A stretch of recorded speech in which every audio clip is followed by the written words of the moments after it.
"You have got to be kidding me." The voice, sharp and laced with the unearned confidence of youth, cut through the quiet hum of the parachute rigging facility. Lieutenant Davies, fresh from Annapolis and still carrying the scent of academy polish, stood with his hands on his hips, a look of profound disbelief on his face. He gestured vaguely at a neatly packed parachute, then looked directly at the man who had packed it. "I said I want a 2-inch margin on the log stitch, not a 2 1/4. Are you even listening to the morning briefs, or are you just here to collect a paycheck?" Glenn Patterson, who had been on this earth for 73 years, 60 of which had been in service to his country in one form or another, slowly finished his sip of black coffee from a thermos that had seen better decades. He placed it down with a quiet thud. He didn't look at the lieutenant. His gaze was fixed on the vast expanse of nylon and cordage spread across his packing table, a life-saving puzzle he'd solved thousands of times.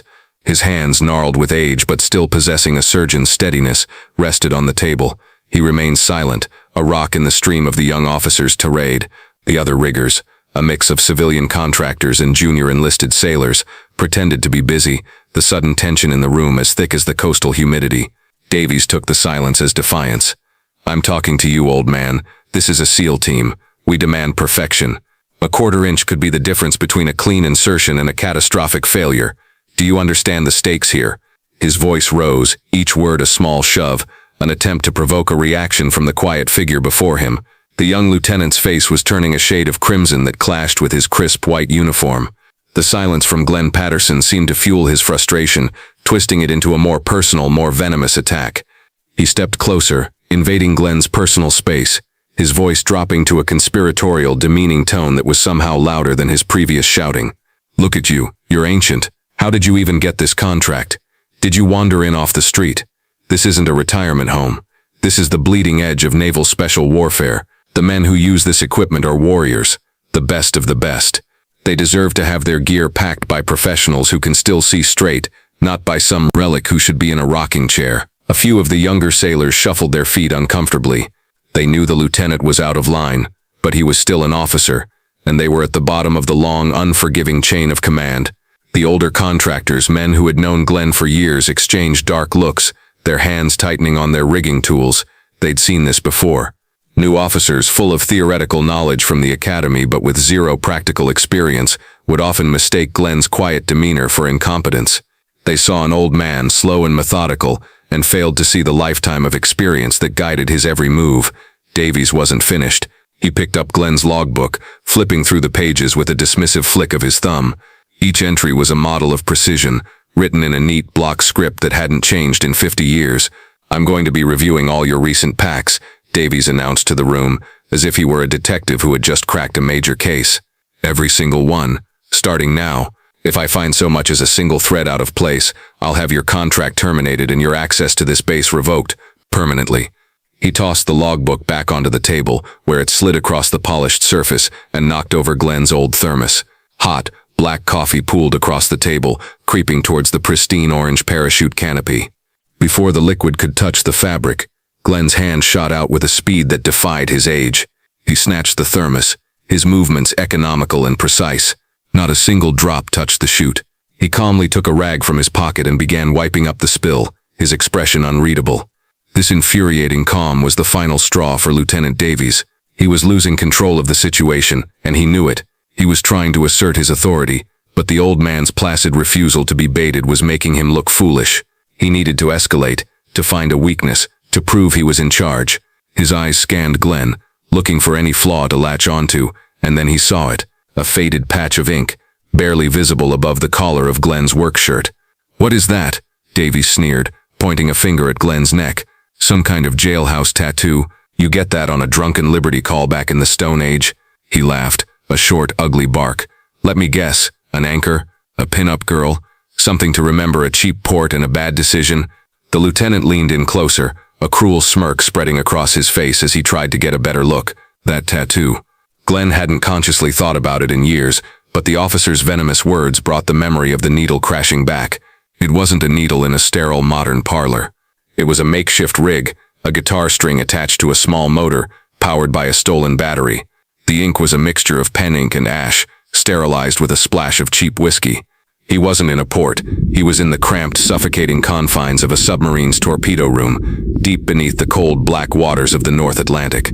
The man holding the needle was his brother, not by blood but by a bond forged in chaos and shared risk. They were just boys then, part of a new experimental unit, about to be launched from the torpedo tubes on a mission that had never been attempted. They all got the same tattoo that night, a small cryptic symbol on their necks, a trident. It was a mark of their silent pact, a promise that no matter what happened in the crushing deep or the frozen land that awaited them, they were in it together. It was a symbol of a warrior class that back then didn't even officially exist. The sting of that makeshift needle, the low hum of the sub's machinery, the shared look of grim resolve in his friend's eyes. It all came back in a flash, a secret history etched into his skin that this arrogant boy could never comprehend. Across the cavernous room, Senior Chief Petty Officer Mike Romano, a grizzled veteran rigger with a chest full of his own ribbons, watched the scene unfold with a growing sense of dread. He had been a rigger for 25 years and had worked alongside Glenn Patterson for the last 5. He knew Glenn not just as a master of his craft, but as a man who radiated a quiet, unshakable authority that had nothing to do with the rank on his collar. Romano had seen officers like Davies before, and he knew this was escalating beyond a simple workplace dispute. Davies wasn't just disrespecting a civilian contractor, he was violating one of the Navy's most sacred, unspoken rules. You respect your elders. You honor the quiet professionals who have forgotten more about your job than you will ever know. When Davies pointed at the tattoo on Glenn's neck, Romano felt a cold knot tighten in his stomach. He'd seen that faded ink before. He didn't know its specific origin, but he knew it was old school. It was from a different era of the teams, a time before the high-tech gear and the public accolades. It was a marker of the pioneers, the quiet, shadowy figures who had written the book on naval special warfare. Davies was dancing on a landmine and had no idea. Romano couldn't intervene directly without making the situation worse for himself and for Glenn, but he could not let it continue.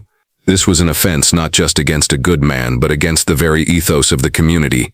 He set down his tools with deliberate care, his movements slow and casual. He caught the eye of another senior contractor and gave a slight, almost imperceptible shake of his head, a silent signal to stay put and not escalate. He then turned and walked towards the back offices, his gait unhurried. He didn't want to draw Davies' attention. He entered a small, cluttered supply office and quietly closed the door. He pulled out his personal cell phone, his thumb flying across the screen. He didn't call the base security or the department head. He knew that would just mire the situation in bureaucracy. He needed someone who would understand the gravity of what was happening, someone who understood the history and the personalities involved.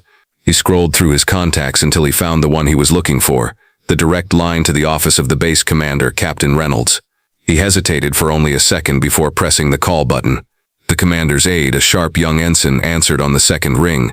"Captain Reynolds' office. This is Senior Chief Romano at the rigging facility," Mike said, his voice low and urgent. "I need to speak with the captain. It's an emergency." There was a pause on the other end. "The captain is in a secure brief, Senior Chief. Can I take a message?" "With all due respect, Ensign, this can't wait for a message. Tell him it concerns a civilian rigger named Glenn Patterson." Romano paused, choosing his next words carefully. "Tell him one of the new lieutenants is publicly berating Mr. Patterson on the packing floor. Tell him the lieutenant just made an issue of the old trident tattoo on Mr. Patterson's neck." The ensign on the other end of the line was silent for a moment. Romano could hear the faint sound of keyboard clicks. Then the ensign's voice returned, the professional calm replaced by a new note of alarm. "Stand by, Senior Chief." Inside the soundproof conference room, Captain James Reynolds was in the middle of a top-secret satellite briefing on fleet movements in the South China Sea. He was a man accustomed to immense pressure, a leader who had commanded men in the harshest environments on the planet. His focus was absolute. That focus was shattered when his aide slipped into the room and placed a note in front of him, a breach of protocol that was almost unheard of. Reynolds glanced down, his eyes scanning the brief handwritten message. "Urgent, Mansesh Dar Romano, at rigging facility. Lt. Davies confronting civilian Glenn Patterson, made issue of neck tattoo." The captain's blood ran cold. The other officers in the room watched in confusion as the color drained from their commander's face. He stared at the note for a full 10 seconds, the name Glenn Patterson seeming to leap off the page. He pushed his chair back abruptly, the legs scraping against the polished floor. "Gentlemen, this briefing is over," he announced, his voice a low growl that promised imminent and severe consequences for someone. "I have a situation to attend to."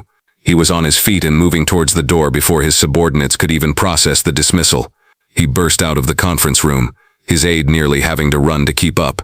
"Get my vehicle to the front entrance." Now Reynolds barked. "And get Master Chief Thorne. Tell him to meet me there a minute ago." The captain didn't wait for a reply.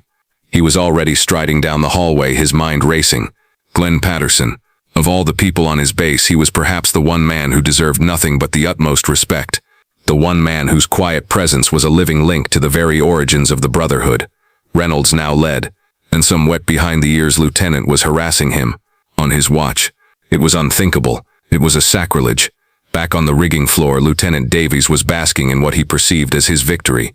Glenn's continued silence, and the nervous energy of the onlookers had convinced him that he had successfully asserted his dominance. He felt powerful, in control. To cement his authority, he decided it was time for the final humiliating blow. He pulled out his official notepad, clicking his pen with an obnoxious flourish. "All right, that's it. I'm writing you up, Patterson," he declared, his voice full of mock authority. Insubordination, failure to follow protocol, and frankly a demonstrated inability to perform your duties to the standards required by naval special warfare. He looked up from his pad, a smug grin on his face. "I'm recommending your immediate termination and a full review of your security clearance. I'm not even sure how you got it in the first place." He took a step towards Glenn and reached out, intending to snatch the contractor ID clipped to Glenn's shirt. "Give me your badge. You are officially relieved of your duties. I will personally escort you to the gate." This was the ultimate overreach. A junior officer attempting to fire and physically remove a senior civilian employee, a gross abuse of his limited authority. The first sound was a distant siren, a faint wail that grew steadily louder, closer. Then came the screech of tires on pavement, a sound that did not belong in the quiet, orderly world of the naval base. The wide bay doors of the rigging facility were thrown open, and a black command vehicle skidded to a halt just outside, its lights flashing. It was followed by 2 security trucks, which boxed in the entrance. The entire facility froze. Conversation stopped. Work ceased. Everyone turned to stare as the doors of the command vehicle flew open. Out stepped Captain Reynolds, his face a mask of cold fury. He was followed by the highest-ranking enlisted man on the entire base, Fleet Master Chief Thorne, a man whose steely gaze could make colonels tremble. They moved with a purpose that scattered sailors out of their path. Their eyes scanned the room, ignoring everyone until they locked onto the scene at Glenn Patterson's workstation. They saw the young lieutenant, his hand still outstretched towards the old man's chest, a look of utter confusion on his face. They saw Glenn, standing as still and as solid as an ancient oak tree, his expression unbothered. The spectacle of the sudden high-level arrival was stunning, a full-force display of command authority that the facility had never witnessed. Captain Reynolds strode across the polished concrete floor, his boots echoing in the now deafening silence. He walked right past Lieutenant Davies as if he were a piece of furniture, his eyes fixed solely on Glenn Patterson. He stopped 3 feet in front of Glenn, his back ramrod straight. The entire room held its breath. Then something extraordinary happened. Captain Reynolds, the commander of the entire naval base, a man who held the careers and lives of thousands in his hands, snapped his heels together and brought his right hand up in a salute so sharp, so precise, it seemed to cut the air. "Master Chief Patterson," Reynolds said, his voice ringing with a deep and profound respect that stunned every single person present. "It is an honor to have you on my base, sir." The title hung in the air. Master Chief, not a contractor, not an old man, a Master Chief. Davies's face went white. He dropped his hand as if it had been burned. Master Chief Thorne moved to stand beside his captain, and he too rendered a salute, his gaze locked on Glenn. Reynolds held his salute, waiting. After a moment, Glenn slowly, almost reluctantly, raised his eyes from the parachute on his table and met the captain's gaze. He gave a slight, acknowledging nod. Reynolds finally dropped his hand.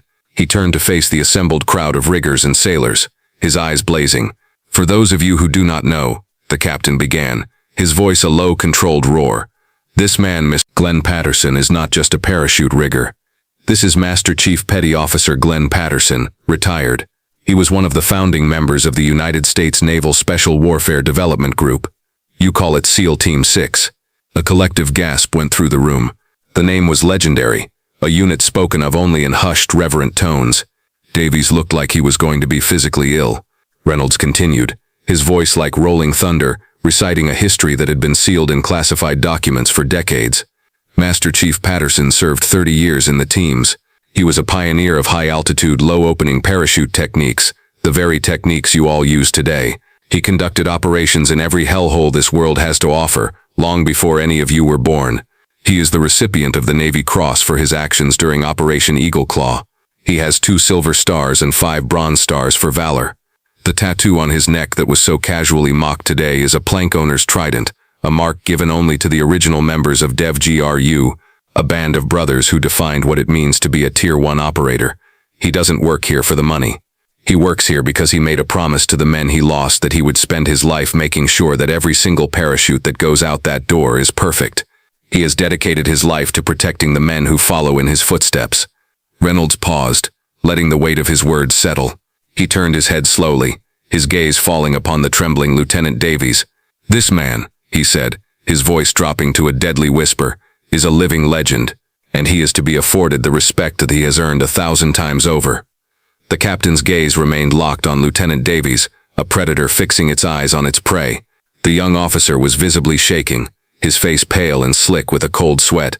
"Lieutenant," Captain Reynolds began, his voice deceptively calm, "you are an officer in the United States Navy. You hold the President's commission. You are entrusted with the leadership and welfare of sailors and the solemn duty to uphold the honor of this uniform." He took a step closer. "And you just used your authority to belittle and threaten a man whose boots you are not worthy to polish. You did not see a Master Chief. You did not see a hero. You saw an old man, and in your arrogance and your ignorance, you decided he was worthless. You have not only failed as a leader, you have failed as a man. You have brought shame upon this command and upon your commission." He turned to Master Chief Thorne. "Master Chief, escort this officer to my office. He will wait there for me. His career in naval special warfare is over." Thorne nodded grimly and gestured for Davies to move. The lieutenant, utterly broken, turned and walked away like a man in a trance. As the small group departed, a heavy silence returned to the room. Glenn Patterson finally spoke, his voice quiet but carrying easily through the cavernous space. "Captain," he said, not with anger but with a weary sadness. "The boy is young. He's full of fire, but his sights are off." Reynolds turned back to Glenn, his expression softening. "He made a mistake, Master Chief, a big one." Glenn nodded slowly, picking up the rag and giving the table one last wipe. "We've all made mistakes, Captain. The important thing is whether we learn from them.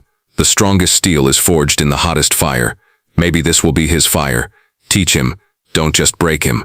It was a lesson delivered with grace and humility, from a man who had seen true hardship and had no need for vengeance. As Glenn spoke, the image of that needle flashed in his mind again, but this time the memory was clearer. He saw the faces of the other young men in that torpedo room, all of them impossibly young, all of them scared but unwilling to show it. The tattoo wasn't a mark of bravado.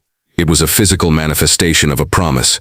It was a reminder of their shared vulnerability and their absolute reliance on one another. The man who had wielded the needle, a teammate named Marcus, had looked him in the eye and said, "No matter what, we go together. We come back together." Marcus hadn't come back from that mission. None of them had been forged in fire. They had been consumed by it. Glenn's life, his quiet work at this table, was a tribute to that promise. He was still here, ensuring the next generation came back together. The fallout for Lieutenant Davies was swift and decisive. He was formally reassigned to a dreary desk job at a remote logistics command in the Aleutian Islands, a place known as a career graveyard. A letter of reprimand was permanently placed in his file, ensuring he would never be promoted again. But Captain Reynolds took Glenn's words to heart. Before Davies was transferred, he was ordered to attend a new training program that was immediately implemented on the base, a mandatory seminar for all junior officers on the history of the SEAL teams, with a special focus on the contributions of its veterans and the importance of respecting the civilian support staff. Weeks later, Glenn was at a small off-base coffee shop, reading a newspaper. The bell above the door jingled, and in walked a subdued-looking Davies, now dressed in civilian clothes. He saw Glenn, hesitated for a moment, then walked over to his table. "Sir," he began, his voice quiet and stripped of all its former arrogance. I wanted to apologize for my behavior. There's no excuse for it. I was wrong." Glenn slowly folded his newspaper and looked up at the young man. He saw not an arrogant officer but a chastened one, a man who had perhaps begun his journey through the fire. "Have a seat, son," Glenn said, gesturing to the empty chair. Davies sat down, and for the next hour Glenn Patterson, the quiet hero, talked to him. He didn't talk about war or secret missions. He talked about service, about humility, and about the quiet dignity of a life spent in dedication to others. Stories like Glenn's are a powerful reminder that heroes are all around us, often hidden in plain sight. The quiet professional, the unassuming elder, the person you might overlook, may have a history you could never imagine. To ensure we continue to bring you these stories of valor and honor, the legacies of men like Master Chief Patterson, please take a moment to like this video, subscribe to Veteran Valor, and share this story with someone who needs to hear it.